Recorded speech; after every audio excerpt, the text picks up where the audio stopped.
po, i-include nyo gid. Ang resibo itago lang. Ibutang mo naman di ma'am. Di kay sari-sari kinahanglan medyo madamo ka gid sini ma'am kay inang adlaw-adlaw mo may kita ka. Zero. Sulatan ko na lang sa dalong pamasahe. May ara ka na. Isa lang ma'am para basikon ko lang ako. Amo na siya ma'am. Paras man to gihapon sini sa notebook mo bala ma'am. Kaso lang ang akon lang kay amo nang basihan nila magtanaw.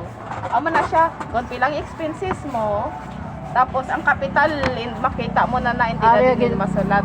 Ang expenses lang kagang income sa kada adlaw. Okay.